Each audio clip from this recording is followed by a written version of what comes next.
कैसे मैंने young scientist award 2 बार जीता, कैसे मैंने 10 से भी ज़्यादा कॉम्पिटिटिव एग्जामिनेशन को सिंगल, डबल और ट्रिपल डिजिट्स के साथ क्रैक किया। ऐसा कोई हफ्ता नहीं था स्कूलिंग का जब मैं अपने घर पर बिना पिटे पहुंचा हूं। अगले हफ्ते मैं फिर से प्रूव कर देता था कि I am the very same loser. So being a medical student, NEET का फॉर्म तो मैंने भरा ही था, लेकिन उसके अलावा भी मैंने काफ़ी सारे रिसर्च कॉलेजेस के लिए अप्लाई कर दिया। मैंने CUCET यानी central university common entrance test के लिए, इनफैक्ट आइजर के लिए भी अप्लाई कर दिया था और रिसर्च कॉलेजेस के अंदर मेरा एडमिशन हो गया। उस टाइम पर एक चुनौती मेरे सामने आई। जय हिंद दोस्तों, मेरा नाम डॉक्टर विपिन कुमार शर्मा है and I am currently serving as director of growth at Physics Wallah, which is India's most loved edtech unicorn startup. आप लोगों ने शायद मुझे बायोलॉजी पढ़ाते हुए कहीं ना कहीं देखा हो, एंड अगर नहीं देखा है तो शायद आप आज के बाद मुझसे बायोलॉजी पढ़ना ज़रूर चाहेंगे। मैं आज अपनी कहानी साझा करने के लिए जोश टॉक के इस प्लेटफॉर्म के माध्यम से आप तक पहुंच रहा हूं, एंड आई होप आपको मेरी कहानी से कुछ ना कुछ वैल्यू एडिशन ज़रूर मिलेगी। कैसे मैंने यंग साइंटिस्ट अवार्ड 2 बार जीता, कैसे मैंने इंडिया को इनॉग्यूरल ग्लोबल स्टूडेंट प्राइज़ में रिप्रेजेंट किया, कैसे मैंने 10 से भी ज़्यादा कॉम्पिटिटिव एग्जामिनेशन को सिंगल, डबल और ट्रिपल डिजिट्स के साथ क्रैक किया, उन सारी बातों के बारे में ज़िक्र करेंगे।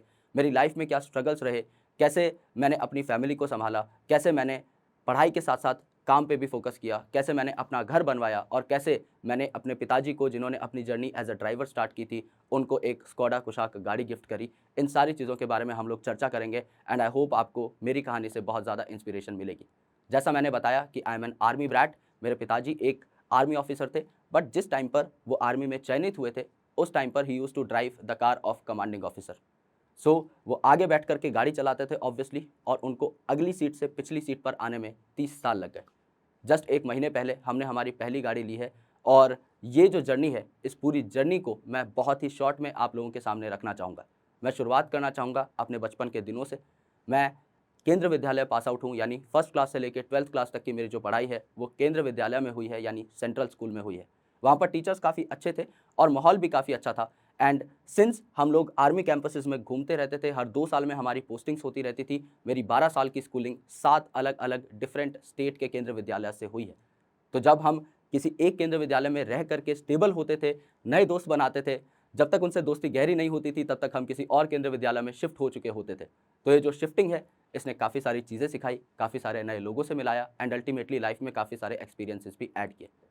अगर मैं बात करूं अपने बचपन की, जब मैं फर्स्ट क्लास में था, सेकंड क्लास में था, थर्ड क्लास में था, आई वाज वेरी इनक्विसिटिव। मेरे दिमाग में हज़ारों ख्याल घूमते रहते थे, मेरे दिमाग में हज़ारों सवाल आते रहते थे, और मैं हमेशा एक ही कोशिश में लगा रहता था कि कैसे इन सवालों का हल ढूंढा जाए।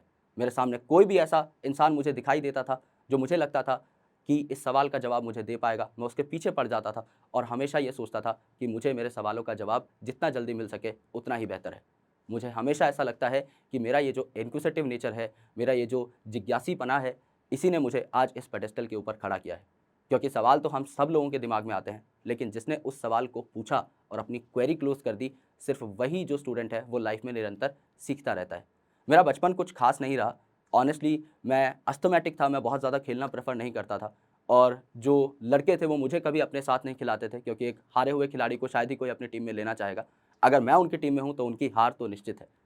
तो मैं लड़कियों के साथ खेला करता था। मेरी एक बड़ी बहन है जो मुझसे 2 साल बड़ी हैं, मैं उनकी दोस्तों के साथ खेला करता था। They used to accept me as their friend, और वहीं पर थोड़ा बहुत खेल-कूद करके मेरा बचपन जो है गुज़रा है। I was bullied a lot because I was very short statured. First class से लेकर 12th क्लास तक मैं हमेशा लाइन में सबसे पहले पड़ाव पर ही खड़ा रहता था। अगर मैं किसी से ज़्यादा मार्क्स ले आता था क्लास के अंदर, तो भी उसके लिए मुझे पीटा जाता था, और ऐसा कोई हफ्ता नहीं था स्कूलिंग का जब मैं अपने घर पर बिना पिटे पहुंचा हूं। और अगर मैं अपने घर बिना पिटे आ गया तो इसको एक अचीवमेंट घोषित किया जाता था, and my mom use to feel very proud कि मेरा बेटा बड़ा हो गया है। लेकिन अगले हफ्ते मैं फिर से प्रूव कर देता था कि I am the very same loser जिसको उन्होंने पिछले हफ्ते देखा था। मेरी बहन मुझे स्कूल में बहुत ज़्यादा सपोर्ट करती थी, और अपने सारे झगड़े लेकर मैं अक्सर उसी के पास जाया करता था। धीरे धीरे चीज़ें बदलती रही, इनक्विसिटिव नेचर और बढ़ता रहा, और सिलेबस की किताबें मेरे को बहुत कम एक्साइट करने लगी। मेरे को सिलेबस पढ़ना बिल्कुल भी पसंद नहीं था। अगर मैं एकेडमिक्स में बहुत अच्छा करता था तो सिर्फ इस वजह से, because I was very obedient student, I was very honest with my studies. मैं क्लास में रेगुलरली लेक्चर्स लिया करता था, डेली बेसिस पर टीचर्स की बातें बहुत अच्छे से सुना करता था, अपना होमवर्क मैं हमेशा स्कूल के अंदर ही कर लिया करता था, और घर जा कर के मैं अलग अलग चीज़ें ट्राई करता था, अलग अलग चीज़ें पढ़ता था जो करिकुलम से रिलेटेड बिल्कुल भी नहीं होती थी। तो ज़ाहिर सी बात है कि after a point of time जब पढ़ाई का लोड बहुत ज़्यादा बढ़ता गया, 10वीं तक तो जैसे-तैसे अच्छे मार्क्स आ गए, आप क्लास में जो पढ़ रहे हो उसी को रिवाइज़ करके, उसी को पढ़ के you can score very well, लेकिन 11वीं क्लास में मैं मुँह के बल गिर गया। उस टाइम पर मुझे एहसास हुआ कि एकेडमिक्स को पूरा टाइम देना और उसके साथ जस्टिस करना इज़ वेरी इंपॉर्टेंट। ऐसे ही करते-करते मेरी पूरी 11वीं क्लास निकल गई, मैंने सिलेबस को बहुत कम टाइम दिया, मेरी काफ़ी कम परसेंटेज आई एंड मुझे ऐसा लगा कि एकेडमिक्स मेरे हाथ से कहीं न कहीं छूटता हुआ चला जा रहा है। मुझे ऐसा लगा to gain a sustainability in my life मुझे सबसे पहले एकेडमिक्स पर होल्ड बनाना होगा। 12th के मिड में जाकर के मेरी आँखें खुली एंड मैंने अलग-अलग कॉम्पिटिटिव एग्ज़ामिनेशंस के बारे में स्टडीज़ करना स्टार्ट कर दिया। उनके बारे में जानना स्टार्ट कर दिया, उनके एलिजिबिलिटी क्राइटेरिया को देखना स्टार्ट कर दिया और काफ़ी सारे रिसर्च कॉलेजेस के लिए अप्लाई कर दिया क्योंकि मेरे को रिसर्च कॉलेजेस ज़्यादा फ़ैसिनेट करते थे। So being a medical student NEET का फॉर्म तो मैंने भरा ही था, लेकिन उसके अलावा भी मैंने काफ़ी सारे रिसर्च कॉलेजेस के लिए अप्लाई कर दिया। मैंने सीयूसीईटी यानी central university common entrance test के लिए, इनफैक्ट आइज़र के लिए भी अप्लाई कर दिया था। उस टाइम पर मैं पढ़ाई में थोड़ा-सा बेहतर होने ही लगा था, मैं अपने एकेडमिक करियर को बहुत अच्छे तरीके से सँभालने ही लगा था और उसका फल भी मुझे दिखने लग गया और रिसर्च कॉलेजेस के अंदर मेरा एडमिशन हो गया। उस टाइम पर एक चुनौती मेरे सामने आई that my mother was diagnosed with uterine cancer. उस टाइम पर मेरे पास 2 ऑप्शंस थे।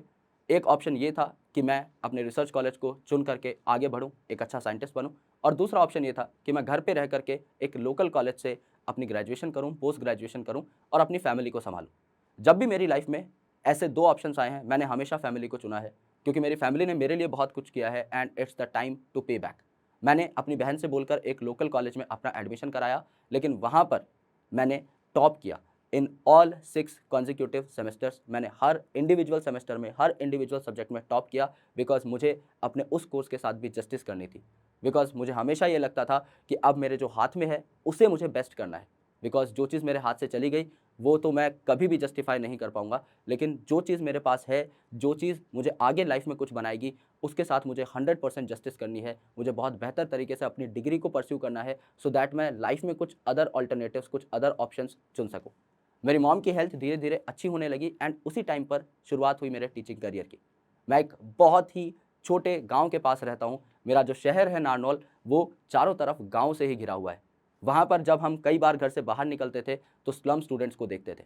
वहाँ पर 6 बजे के आस-पास ही शाम को शराब की बोतलें खुलना शुरू हो जाती थी। बच्चे जो हैं, वहाँ पर बहुत ही अंडर कॉन्फिडेंट थे। उनको ये भी नहीं पता था कि 2 साल बाद, 3 साल बाद, 4 साल बाद उन्हें क्या करना है लाइफ़ में एंड उनको सेक्स एजुकेशन की भी बिल्कुल नॉलेज नहीं थी। उनको मेंस्ट्रुअल साइकिल के बारे में भी कुछ नहीं पता था। जो लड़कियाँ थीं, वो भी ठीक तरीके से अपनी मेंस्ट्रुएशंस को परस्यू नहीं कर पा रही थी। So it became very important for me as a biologist to educate all those children and मैंने अपनी फर्स्ट ईयर ग्रेजुएशन के समर वैकेशंस को डिवोट किया उन स्लम स्टूडेंट्स को, डेडिकेट किया मैंने उस पूरे टाइम को, जिससे कि मैं उन्हें एक अच्छी राह पर ले जा सकूँ। मैं और मेरे कुछ दोस्त जिनका नाम दीपक और नीरज है, हम लोगों ने एक गवर्नमेंट स्कूल के प्रिंसिपल साहब से आग्रह किया कि हमें प्लीज़ अपने स्कूल के कुछ कमरे कुछ दिनों के लिए अलॉट कर दीजिए, जहाँ पर हम स्लम स्टूडेंट्स को एजुकेट कर पाएँ। हमारा पूरा दिन वहीं पर गुज़रता था और हम लोग बहुत खुश थे और इस अचीवमेंट के लिए हमारे शहर के आईपीएस ऑफिसर श्री हामिद अख्तर जी ने हम लोगों को फेलिसिटेट भी किया था और हम लोगों को अवार्ड भी दिया था फॉर दिस नोबल थॉट। धीरे-धीरे चीज़ें हेल्थ के एंगल से ज़्यादा ख़राब होने लगी घर पर बिकॉज़ मेरे फ़ादर की जो ड्रिंकिंग हैबिट्स थी, वो डेली बेसिस पर बढ़ने लगी। He was a cardiac patient before, लेकिन उसके साथ-साथ now he is a liver cirrhosis patient also. Mummy जो थी, उनकी तबीयत भी थोड़ी-सी डिक्लाइन फ़ेज़ में आई और अब मेरे पास दोबारा से वही 2 ऑप्शंस थे कि या तो मैं अपने पैशन को परस्यू करूँ और या फिर मैं अपनी फ़ैमिली को देखूँ। It became really important for me to make a choice at that point of time. अपने पिताजी को सँभालना मेरे लिए बहुत मुश्किल था, अपनी मम्मी की हेल्थ को सँभालना मेरे लिए बहुत मुश्किल था, साथ-साथ कॉलेज परस्यू करना मेरे लिए बहुत मुश्किल था। इसीलिए मैंने अपने कॉलेज के प्रिंसिपल साहब से बात करी और उनसे आग्रह किया कि प्लीज़ मुझे कॉलेज मत बुलाइए, आप जो बोलेंगे मैं वो करूँगा, आपको बेस्ट रिज़ल्ट्स प्रोवाइड करूँगा, आपको एक टॉपर बन के दिखाऊँगा, जो कि ऑब्वियसली उन्हें फर्स्ट ईयर में थोड़ा-सा पता लग ही गया था। लेकिन फिर भी मैंने उनसे रिक्वेस्ट की कि सर मेरी फैमिली कंडीशंस कुछ ऐसी हैं कि मैं कॉलेज नहीं आ पाऊँगा। आप मानेंगे नहीं, लेकिन कॉलेज सेकंड ईयर और थर्ड ईयर में my cumulative attendance was not even more than 6%। मैं 100 दिनों में से 6 दिन भी कॉलेज नहीं जाता था, तो मेरे ऊपर एक और बर्डन ये था कि मेरे को कॉलेज की पूरी एजुकेशन सिर्फ़ सेल्फ स्टडी से पूरी करनी थी। मेरे को अपनी फैमिली को भी देखना था और साथ ही साथ मुझे एक नई चीज़ भी पुकार रही थी, जो कि थी मेरी नई ऑनलाइन एजुकेशन जर्नी। उस टाइम पर जियो केम इनटू माय लाइफ़। 2017 में I started my YouTube channel और उस टाइम पर बायोलॉजी को ईज़ी बनाने के लिए मुझे ऐसा लगता था कि बायोलॉजी के कुछ कंसेप्ट्स हैं जिनको बहुत ईजी करके पढ़ाया जा सकता है, कुछ ऐसी लर्निंग टेक्निक्स हैं जो मेरे पास है जिनको शायद मैं स्टूडेंट्स के सामने रख सकता हूं। तो मैंने अल्टीमेटली कुछ न्यूमोनिक्स बना करके शेयर करना स्टार्ट कर दिया on YouTube with the data जो कि मुझे जियो से फ्री में मिल रहा था। धीरे धीरे देखते देखते स्टूडेंट्स के रिव्यूज़ जो हैं वो हमारे पास आने लगे और उस टाइम पर मैंने कंसिस्टेंटली 30 दिन के अंदर 30 वीडियोस अपलोड करी and every video was having more than 10K views, जो उस टाइम पर बहुत ही बड़ा नंबर था। स्टूडेंट्स का सपोर्ट मिलने लगा एंड अल्टीमेटली वही मुझे रेकमेंड करने लगे कि उनको किस टॉपिक के ऊपर वीडियो चाहिए। धीरे धीरे the number of students became so large in amount कि मुझे ऐसा लगा कि मुझे एक फुल फ्लेजेड कोर्स ही बनाना चाहिए। मैंने एक पूरा का पूरा कोर्स एंड टू एंड बनाया। आज कम से कम 5000 वीडियोस मैं यूट्यूब के ऊपर फ्री में डाल चुका हूं और जिनको आज के दिन में 1 लाख स्टूडेंट्स डेली बेसिस पर मेरे चैनल के ऊपर आकर के देख रहे हैं एंड उसका लाभ भी उठा रहे हैं।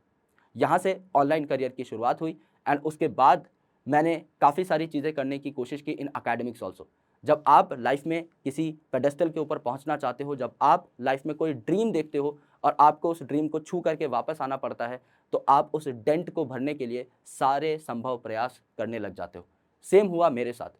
मैंने एक रिसर्च कॉलेज को बहुत दिल से चाहा, उस कॉलेज के अंदर मेरा एडमिशन हुआ, 2 दिन के अंदर मैं ड्रॉप करके वापस आया। It became really important for me to fill that dent. मैं उस चीज़ को झेल ही नहीं पा रहा था। मेरी ग्रेजुएशन काफ़ी अच्छी गई, मैंने बहुत अच्छे मार्क्स से in fact as a university topper अपनी ग्रेजुएशन को कंप्लीट किया, लेकिन फिर भी मेरे दिमाग में वो मलाल ज़रूर था। तो मैं अलग अलग यूनिवर्सिटीज़ के लिए अप्लाई करने लग गया, चाहे मुझे उन यूनिवर्सिटीज़ में जाना ना हो, बिकॉज मेरी फैमिली कंडीशंस इतनी ख़राब थी कि मुझे ये पता था कि मैं एक ऐसी यूनिवर्सिटी में ही जाना प्रेफर करूंगा जो मेरे घर के बहुत पास हो, जहां मैं रेगुलरली अप डाउन कर सकूं। इनफैक्ट मैं आज तक ज़िंदगी में हॉस्टल में नहीं रहा, क्योंकि मुझे पता है मुझे डेली बेसिस पे घर वापस आना है to get my family sustained. इसीलिए मैंने सेंट्रल यूनिवर्सिटी ऑफ हरियाणा के मेन कैंपस के अंदर एडमिशन लिया। वहाँ पर CUCET नाम का एग्जाम जो था उसको क्रैक करके मैंने एंट्री हासिल करी, जहाँ पर मेरी ऑल इंडिया फर्स्ट रैंक आई थी। उसके अलावा भी मैंने काफ़ी सारे एंट्रेंस एग्जाम्स दिए, not just to take admission in those colleges but to prove my point that I am capable to take admission in any college all around. लेकिन हाँ, मुझे जाना है सिर्फ सेंट्रल यूनिवर्सिटी हरियाणा कैंपस में ही। मैंने IIT जैम का एंट्रेंस एग्जामिनेशन 2 बार क्वालिफाई किया with very good ranks. TIFR यानी Tata institute of fundamental research में I was the state topper, मैं हरियाणा का टॉपर था, जिसके थ्रू मेरा NCBS में भी सिलेक्शन हुआ which is national centre of biological sciences. IIT JAM के through I was also short listed for national brain research centre Manesar Haryana. और IIT जैम एंड TIFR के क्यूमुलेटिव इंटरव्यूज के through I was also selected for IISER Trivandrum, IISER Pune and IISER Mohali for integrated PhD research programmes. उसके बाद मेरी masters बहुत अच्छी चली। Masters में मैंने गोल्ड मेडल हासिल किया और एक अनसरपास्ड रिकॉर्ड भी वहाँ पर मैंने बनाया। मेरे थीसिस डिफेंस में आई गॉट 99% मार्क्स, जो आज तक सेंट्रल यूनिवर्सिटी में किसी ने भी क्लेम नहीं किए हैं। I was gold medalist of that program और हरियाणा के एजुकेशन मिनिस्टर ने बाकायदा मुझे गोल्ड मेडल पहनाया। अपनी मास्टर्स के दौरान मैंने काफ़ी सारे रिसर्च पेपर लिखे। आज के दिन में नेशनल और इंटरनेशनल रेप्यूटेड जर्नल्स के अंदर मेरे 19 रिसर्च आर्टिकल्स हैं। अपनी पोस्ट ग्रेजुएशन के दौरान मैंने 5 किताबें लिखी और आप लोगों के प्यार और सपोर्ट ने उन 5 किताबों को नेशनल बेस्ट सेलर्स बनाया और मुझे एक एकेडमिक ऑथर के रूप में एस्टेब्लिश किया। मेरी मास्टर्स की जो रिसर्च थी which was on heat shock proteins and universal stress proteins, उस काम के लिए मुझे 2 बार यंग साइंटिस्ट अवार्ड भी मिला एंड 2021 में इनॉग्यूरल ग्लोबल स्टूडेंट प्राइज़ में, जो कि यूनेस्को द्वारा कंडक्टेड था, मैंने भारत को USA में रिप्रेजेंट भी किया। इसके अलावा भी काफ़ी सारे रिकॉर्ड्स हैं जो मैंने एकेडमिक्स के अंदर क्लेम करने की कोशिश की एंड बाकायदा आज मैं 2 इंडियन रिकॉर्ड्स और 1 एशियन रिकॉर्ड होल्ड करता हूं and I am also planning for a world record, जो कि आपको आने वाले 3-4 महीने के अंदर पक्का पता चल जाएगा। ये सारी चीज़ें कैसे हुई, ये टाइम मैनेजमेंट कैसे हुआ, अपनी फैमिली के ख़राब हालातों के चलते भी मैंने ये सब कैसे किया, इसके पीछे सिर्फ एक चीज़ है कि मेरे पास खोने के लिए कुछ भी नहीं था। I was a very good dark horse, जो कि अब अपनी शक्तियों का एहसास जो है वो कर चुका था और अब मुझे बस उन शक्तियों को अनलीश करना था और दुनिया के सामने लेकर आना था। सिर्फ एक डेंट जो मुझे लाइफ में मिला जब मैंने अपने कॉलेज से ड्रॉप आउट किया, उस एक डेंट को भरने के लिए मैंने ना जाने कितने ही एंट्रेंस एग्जामिनेशंस क्वालिफाई कर दिए, मैंने ना जाने कितनी ही यूनिवर्सिटीज़ में अप्लाई कर दिया, मैंने ना जाने कितनी यूनिवर्सिटीज़ को एक रिजेक्शन लेटर भेज दिया because I was not able to take that seat. पढ़ाई मुझे अपने घर के आसपास ही करनी थी, लेकिन मैं अगर आसपास की यूनिवर्सिटीज़ में अप्लाई नहीं कर रहा, मैं अगर कुछ नया नहीं कर रहा, आउट ऑफ द बॉक्स नहीं सोच रहा, तो वो एक बहुत ही गलत बात हो जाती मेरे लिए। अपने आप को संतुष्ट करने की कोशिश आज भी जारी है और मैं जो भी सोचता हूँ मैं हर उस चीज़ की तरफ बढ़ जाता हूँ। मैं सिर्फ और सिर्फ एक केमिकल के लिए काम करता हूँ विच इज़ कॉल्ड डोपामिन। मुझे हर चीज़ के अंदर एक नया एलिमेंट चाहिए, एक +1 चाहिए। जब कोई चीज़ मुझे सैचुरेट करने लगती है, जब कोई चीज़ मुझे मज़ा देना बंद कर देती है, तो अल्टीमेटली मैं उसमें एक नया एलिमेंट ऐड करता हूँ, जिससे मुझे अपने काम में और मज़ा आने लग जाता है। मुझे बहुत सारी चीज़ें करनी थी लाइफ में, मुझे स्टार्टअप रन करना था, मैंने 2 स्टार्टअप्स रन किए, मुझे फंडिंग उठानी थी, मैंने सीड फंड क्रैक किया, मुझे एंटरप्रेन्योर्स के समिट्स में जाना था, मैंने वो किया, मुझे एक डॉक्टरेट डिग्री हासिल करनी थी, मैंने डॉक्टरेट डिग्री हासिल करी and I M pursuing my second doctorate as of now. मेरे को लाइफ में जो करना था, मैंने वो किया बिकॉज़ मैं नहीं चाहता था जो मलाल मुझे पहले मिला ड्रॉप आउट करने का, वो मलाल मेरी ज़िंदगी में कभी दोबारा मेरा सामना करे। और आज भी मैं ये कहता हूँ कि मुझे लाइफ में अगर कभी ऐसा लगेगा कि मुझे नौकरी छोड़-छाड़ के यूपीएससी की तैयारी करनी है, तो मैं कर लूँगा। I am a risk taker और मुझे ऐसा लगता है कि लाइफ में आपको भी ऐसा बनना चाहिए कि एक बार आप अपने आप को सस्टेन कर लो, एक बार आप अपने परिवार की स्थिति को सुधार लो, एक बार आप एक ऐसे पेडेस्टल पर पहुँच जाओ जहाँ आपको सस्टेनेबिलिटी का डर ना हो, जहाँ पर आपको रोटी-पानी का डर ना हो, उस टाइम पर आप आउट ऑफ द बॉक्स सोचने लग जाओगे, उस टाइम पर आप एक्स्ट्रा रिस्क लेने की कोशिश करोगे और वहाँ आपको लाइफ से और ज़्यादा मज़ा मिलना स्टार्ट हो जाएगा। मुझे आज ऑनेस्टली किसी भी चीज़ का मलाल नहीं है, मैं अपनी ज़िंदगी में बहुत खुश हूँ और मैं उस दिन भी खुश था जब मेरे परिवार में कुछ भी ठीक नहीं चल रहा था। मैं आज भी खुश हूँ, मैं आगे भी खुश रहूँगा क्योंकि मैं वो काम करता हूँ, जो काम करना मुझे पसंद है। एक ऐसा बच्चा जो 18 साल की उम्र में स्लम स्टूडेंट्स को पढ़ाने निकल पड़ा था, आज अगर वो ऑनलाइन ट्यूटरिंग के माध्यम से लाखों लोगों तक पहुँच पाता है, तो इससे ज़्यादा बेहतर मेरे लिए कुछ नहीं हो सकता। मैंने लाइफ में काफ़ी चीज़ें छोड़ी ज़रूर हैं, लेकिन जो चीज़ें पकड़ी हैं, वो मेरी पसंदीदा चीज़ें हैं। मैं उनको लेकर के बहुत ज़्यादा प्राउड फ़ील करता हूँ। आज मेरे पेरेंट्स बहुत ज़्यादा प्राउड फ़ील करते हैं। आज मैं कहीं पर भी जाता हूँ तो I have gained that respect कि लोग इज़्ज़त और सम्मान से मुझसे बात करते हैं और यही सारी चीज़ें लाइफ में मैटर करती हैं। मुझे लगता है कि आपको भी इन्हीं चीज़ों के लिए काम करना चाहिए। आपको सबसे पहले अपनी सस्टेनेबिलिटी का ध्यान रखना चाहिए और उसके बाद आप भी एक आउटसाइड द बॉक्स थिंकर ज़रूर बनिए और लाइफ में कुछ ऐसी चीज़ें करिए जो आप हमेशा से करना चाहते थे। तभी हम एक बढ़िया मकाम पर पहुँच पाएँगे और तभी हम ज़िंदगी में खुश रह पाएँगे which is the ultimate goal. So दोस्तों, आई होप आपको मेरी कहानी से कुछ ना कुछ वैल्यू ज़रूर मिली होगी। आपने मेरी कहानी से क्या सीखा? प्लीज़ कमेंट सेक्शन में ज़रूर लिख कर के बताइए। I will be reading all your comments and I will be waiting for all the positivity from your and also. Thank you so much. जय हिंद।